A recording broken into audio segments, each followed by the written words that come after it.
आज की ये प्रेस कॉन्फ्रेंस किस लिए रखी गई? आज की ये प्रेस कॉन्फ्रेंस राष्ट्रवादी कांग्रेस पार्टी के ताल्लुक से और उसके कामकाज के ताल्लुक से रखी गई। जैसे कि शहर में 15 साल पहले हम पार्टी में शामिल हुए। 15 साल पहले कोई और शहर का सदर था।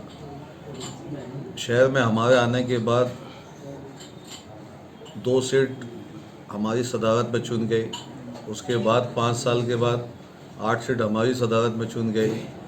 उसके बाद शहर में 28 सीट हमारी चुन गई। शहर में राष्ट्रवादी कांग्रेस पार्टी,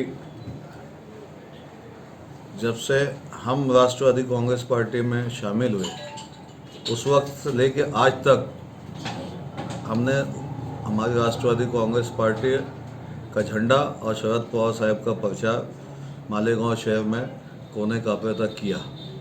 और शहर में हम काम करें, जैसा चाहे शहर में फसाद हो, बम ब्लास्ट हो, CBI इंक्वायरी जैसे हो, पावर लूम्स पे मुसीबत है उस काम के ताल्लुक से, पावर बिजली के काम से, शहर में ब्रिज का काम हो, साफ़ सफाई का काम हो, रिक्शे वालों का काम हो, शॉपिंग सेंटर का काम हो, ऐसे बहुत सारे काम जो हमसे जुड़े हुए हैं, हम राष्ट्रवादी कांग्रेस पार्टी उस काम को अंजाम देते रहते हैं शहर के अंदर। और आपने कुछ दिनों से देखा कि 3 साल पहले मुफ्ती मोहम्मद इस्माइल कासमी साहब पार्टी में सदर थे और उसके बाद से जब से वो MIM में गए, वहाँ से लेकर के आज तक पार्टी की छवि को उन्होंने ख़राब करने की कोशिश की। मालेगांव शहर कोई भी कॉर्पोरेटर MIM से खड़ा हो जाता, अब अपने आप को राष्ट्रवादी का बताने लगता। अभी आपने देखा है, देखिए 9, 10, 12 महीनों में कोई ना कोई खड़े हो जाएगा जो MIM में, असेंबली में MIM के साथ था, पार्लियामेंट में MIM के साथ था, आज MIM के साथ है। और वो लोग उठ करके बोलते हैं कि हम राष्ट्रवादी कांग्रेस पार्टी के, और लीडर भी पार्टी के लोगों को, पवार साहब को लीडर भी नहीं मानते और ना ही आइंदा पार्टी के सिंबल पे इलेक्शन लड़ना चाहते।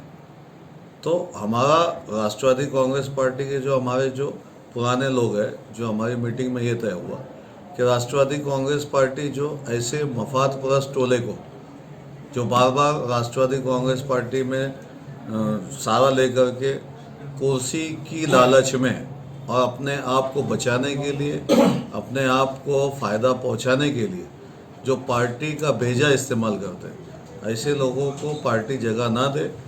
हम तो बिगैर सदारत के आज शहर के अंदर काम कर रहे हैं और पार्टी का झंडा बुलंद किए हुए, पवार साहब के नाम को आगे हम बढ़ा रहे हैं। और हम कल भी पार्टी में थे, आज भी पार्टी में, कल भी पार्टी में, वो पार्टी का काम और शहरियान मालेगांव का काम करते रहे।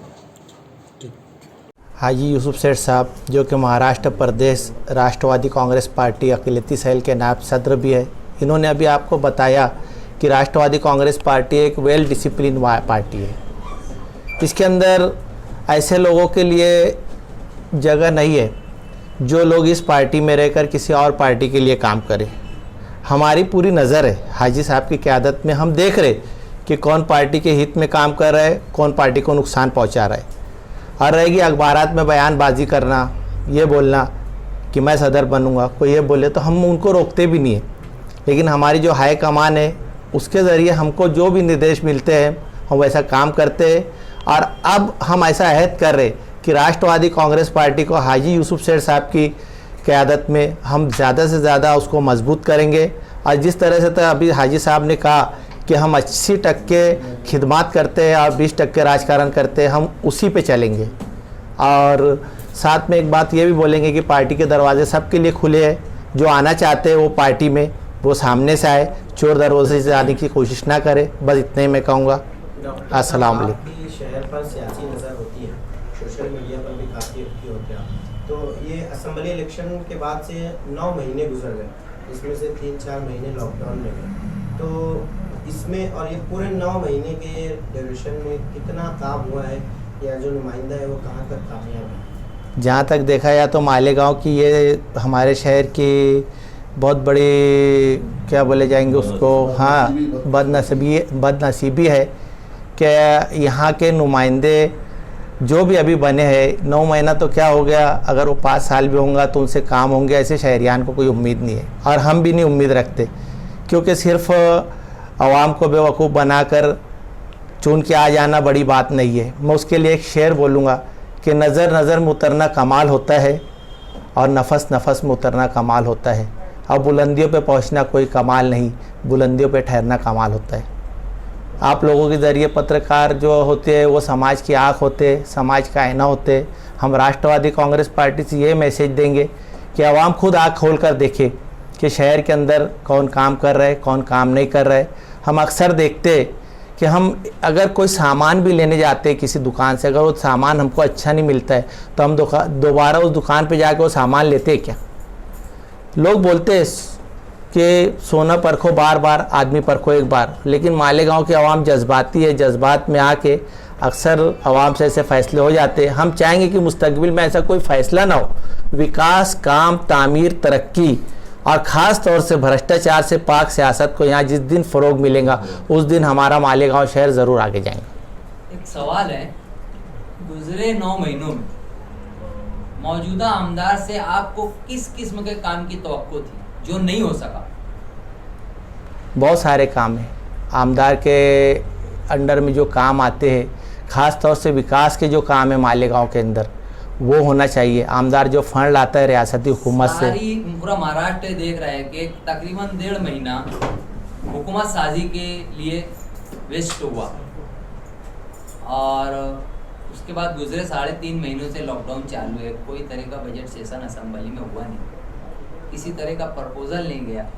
उसके बाद किस तरीके के विकास की आप तवक्को रखते हैं? देखिए, विकास की बातें जहाँ तक है कि आमदार जब बनते तो उनको फंड से मिलते, वो फंड से लाना उनकी अपनी खुद की अहलियत पे होता है। हुकूमत से लड़ झगड़ के फ़ंड लाना और उसको ला के यहाँ अवामी कामों में लगाना, ये आमदार का काम होता है। लेकिन हमारा मानना ये है कि पिछले 9 महीने में ऐसा कोई काम हुआ नहीं है और हम ये भी जानते हैं कि ऐसा काम करना हर एक के बस की बात भी नहीं है। सजबात न्यूज़ का मकसद खबरों के साथ खबरों में छुपे अवामी मसाइल को हल तक पहुंचाना है, इसलिए आप सजबात पढ़िए, सजबात देखिए और सजबात अपनाइए। चैनल को सब्सक्राइब कीजिए, बेल आइकॉन दबाएं, खबरों को लाइक करें और शेयर जरूर कीजिए। 1 लाख सब्सक्राइबर्स तक पहुंचने में हमारा साथ दें। शुक्रिया।